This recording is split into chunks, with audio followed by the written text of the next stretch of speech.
주의 목적을 위해 쇠하는 것. 그는 흥하여야 하겠고 나는 쇠하여야 하리라 하니라. 요한복음 3장 30절.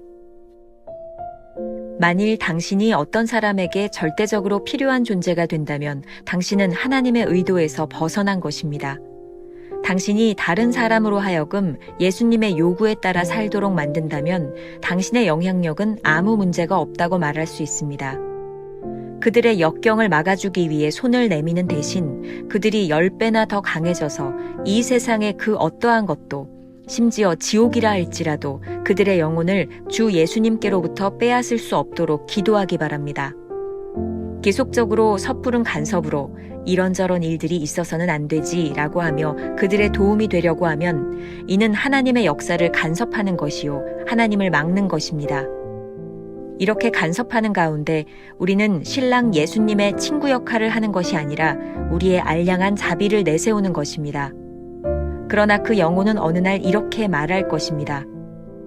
그 사람은 도둑이었습니다. 주님을 향한 나의 사랑을 빼앗아 갔지요. 나는 그때 저 사람 때문에 주님을 향한 비전을 잃었어요. 그릇된 길에서 사람들과 함께 기뻐하는 것을 주의하십시오. 옳은 길에서 기뻐하고 있는지 살피십시오. 신랑의 음성을 듣는 친구가 크게 기뻐하나니 나는 이러한 기쁨으로 충만하였노라. 그는 흥하여야 하겠고 나는 쇠하여야 하리라. 이 말은 슬픔이 아니라 기쁨 가운데 나온 것입니다. 마침내 그들이 신랑을 봅니다. 이것이 세례 요한의 기쁨이었습니다. 이것이 사역자의 정신입니다. 자신은 전혀 드러나지 않게 하고 다시는 기억조차 되지 않게 하는 것입니다. 신랑의 음성이 들리기 전에 다른 사람의 삶에 당신이 소중한 사람이 되려는 마음을 버리십시오. 당혹스럽거나 힘든 상황이라도, 심지어 건강을 잃더라도 당신이 그 사람의 신랑이 되려고 하지 마십시오. 오직 주님의 음성이 들릴 때 신성한 희열 가운데 기뻐하십시오. 당신은 종종 예수 그리스도께서 한 영혼을 구원하시기 위해 그의 삶을 파선케 하신다는 사실을 보게 될 것입니다.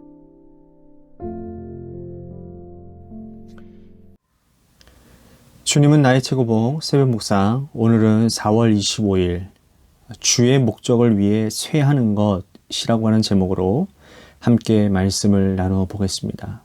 첫 번째, 섣불리 간섭하지 않기. 오늘 말씀은 지난 2월 19일에 나눴던 아마추어 섭리라고 하는 개념을 다시 한번 다루고 있습니다. 2월 19일에 제가 아마추어 섭리라고 하는 말, 프로비던스라고 하는 말이 굉장히 중요하다라고 말을 했는데, 만일 이 부분이 대해서 궁금하신 분이 있다면 2월 19일로 다시 한번 돌아가 봐도 좋을 것 같습니다. 아마추어 섭리라고 하는 말을 기억하시나요? 우리가 하나님을 대신하려고 하는 경향을 아마추어 섭리라고 했던 것. 사무엘이 엘리 제사장에게 하나님의 말씀을 전할지 말지를 고민하는 장면에서 우리가 주의해야 될 것이 있음을 제가 말씀을 드렸던 거 기억나시나요? 하나님을 대신하려는 우리의 생각들이 신앙의 딜레마가 되어 하나님께 순종하는 것을 가로막을 수 있다라고 하는 것도 그때 나누었던 말씀 중에 하나입니다. 챔버스의 글입니다. 만일 당신이 어떤 사람에게 절대적으로 필요한 존재가 된다면 당신은 하나님의 의도에서 벗어난 것입니다. 또 하나의 아마추어 섭리를 이야기하고 있습니다. 이런 것이죠. 우리가 누군가의 삶과 신앙에 간섭하면서 하는 말, 이런 일을 해서는 안 되지. 우리는 누군가에게 도움이 되려고 이런 말을 할지는 모르지만 이것이 하나님의 역사를 간섭하는 것이 될 수도 있다라는 것입니다. 아니, 더욱 무서운 것은 우리 안에 하나님을 대신해 누군가에게 절대적인 영향력을 행사하려는 무서운 야망이 자리 잡고 있을지도 모른다라는 말입니다. 자, 우리의 역할이 무엇일까요? 우리 마음대로 하나님의 뜻을 대신해 생각해주는 아마추어 섭리에서 벗어나는 길은 신랑 예수님의 역할을 대신하지 않는 것입니다. 함부로 말하지 않도록 조심해야 된다는 겁니다. 챔버스는 오늘 묵상에서 이러한 아마추어 섭리로 인해 마지막 때에 이러한 소리를 들을 수 있다라고 경고하고 있습니다. 그 사람은 도둑이었습니다. 하나님을 향해 나의 사랑을 빼앗아 갔지요. 나는 그때 저 사람 때문에 주님을 향한 비전을 잃었어요. 라고 말이죠. 오늘 본문 요한복음 3장 30절에서 세례 요한의 공적으로 이렇게 공적으로 이렇게 고백하고 있습니다. 그는 흥하여야 하겠고 나는 쇠하여야 하리라. 왜 이러한 세례 요한의 고백이 위대한 걸까요? 당시 세례 요한은 예수님이 공생애를 시작하기 전에 많은 사람들에게 관심을 받았고 지지를 받았습니다. 심지어 세례 요한이 메시아일 것이다 라고 생각했던 사람들이 무수하게 많이 있었던 것 같습니다. 그러나 세례 요한은 절대로 주님의 자리를 대신하려고 하지 않았습니다. 오히려 주님이 드러나시도록 자신은 망해야 한다라고 말을 했습니다.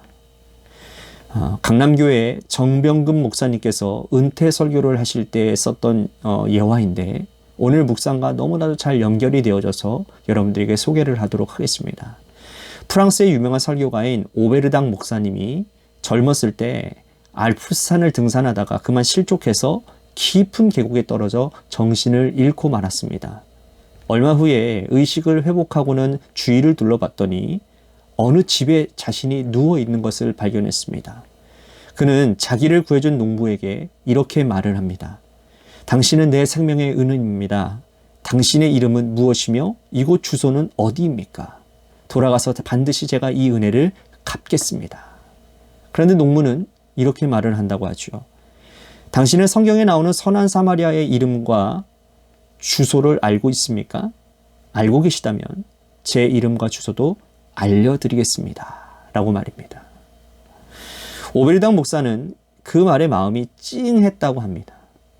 그는 그 말을 듣고 주님의 사람으로서 이름도 없이 빛도 없이 살기로 결심하고 주의 종이 되었다라고 그렇게 고백하고 있습니다. 오늘 묵상을 통해서 그런 생각을 하게 됩니다. 세례 요한처럼 자신의 위치를 알고 자신의 자리를 지킬 때 주님이 영광 받으신다라는 것을 말입니다. 가장 영광스러운 일은 우리를 통해 하나님이 하시는 일이 드러나는 것입니다. 또다시 반복되는 말이죠. 우리는 단지 찢겨진 빵과 부어진 포도주가 되도록 부름을 받았다라는 사실을 잊지 말아야 하겠습니다. 오늘 우리가 기억해야 될 한 줄 노트. 주님이 드러나고 나는 기꺼이 쇠할 수 있다고 생각한다면 섣불리 하나님의 섭리에 간섭하지 않을 것입니다. 두 번째, 신랑의 음성을 듣는 기쁨. 오늘 본문과 더불어 요한복음 3장 30절, 바로 전 구절인 29절을 한번 보십시오. 거기에 세례 요한의 기쁨이 나와 있습니다. 신랑의 음성을 듣는 친구가 크게 기뻐하나니 나는 이러한 기쁨으로 충만하였노라. 세례 요한의 기쁨은 사람들이 예수님을, 신랑 되신 예수님을 보고 예수님의 음성을 듣는 것이었습니다. 이것이 참된 사역자의 정신입니다. 굳이 자신이 드러나지 않아도 됩니다. 심지어 기억도 하지 않아도 괜찮습니다. 오로지 신랑으로 오시는 주님을 볼 수 있다면 말이죠. 오늘 묵상은 특히 주님의 일을 위해 사역자로 부름받은 사람들에게 꼭 필요한 말씀입니다. 또한 주님을 믿는 사람으로 누군가에게 선한 영향력을 끼치려는 모든 사람들에게 반드시 필요한 말씀입니다. 오늘 이 말씀을 여러분들 주변에 있는 동역자들이나 또한 중직자들에게 이 영상을 여러분들에게 좀 소개하면 어떨까라는 생각이 듭니다. 챔버스는 이렇게 권면을 하고 있습니다. 신랑의 음성이 들리기 전에 다른 사람의 삶에 당신이 소중한 사람이 되려는 마음을 버리십시오. 이 말은 우리 모두에게 아주 심각한 유혹이 되기도 합니다. 하나님의 부르심을 받아 하나님의 일을 하면서 끊임없이 하나님의 영광을 가로채려는 욕망들이 우리들 가운데 도사리고 있기 때문입니다. 어떤 상황에서도 이러한 유혹에 빠져서는 안 될 것입니다. 유혹이 고개를 들 때마다 우리가 생각해야 될 것이 있습니다. 우리 주님께서 한 영혼을 구원하시기 위해 당신의 삶이 온전히 십자가에 찍히시고 피 흘리시면서 파손되었다라는 사실 말입니다. 우리의 사명은 다른 사람들로 하여금 참 신랑이신 주님의 음성을 듣고 그분을 따르도록 돕는 신랑의 친구가 되는 것입니다. 제가 좋아하는 목사님이자 또한 CCM 가수로 유명하신 한훈재 목사님께서 만드신 찬양 하나가 있습니다. 소원이라고 하는 찬양인데요. 그 가사를 보면서 우리에게도 이러한 소원이 있었으면 좋겠다라는 생각을 한번 해보게 되었습니다. 삶의 작은 일에도 그 마음을 알기 원하네. 그 좁은 길로 가기 원해. 나의 작음을 알고 그분의 크심을 알며 소망 그 깊은 길로 가기 원하네. 저 높이 솟은 산이 되기보다 여기 오름직한 동산이 되길. 너무 좋은 가사죠? 저기 높은 산이 되기보다 여기 오름직한 동산이 되길. 내 가는 길만 비추기보다는 누군가의 길을 비춰준다면, 내가 노래하듯이 또 내가 얘기하듯이 살길. 난 그렇게 죽기 원하네. 삶의 한 절이라도 그분을 닮기 원하네. 사랑 그 높은 길로 가기 원하네. 사랑 그 좁은 길로 가기 원하네. 그 깊은 길로, 높은 길로 가기 원하네. 여러분들에게 이런 소원이 있었으면 좋겠습니다. 오늘 우리가 기억해야 될 한 줄 노트. 하나님을 대신하려는 욕망이 참 무섭습니다.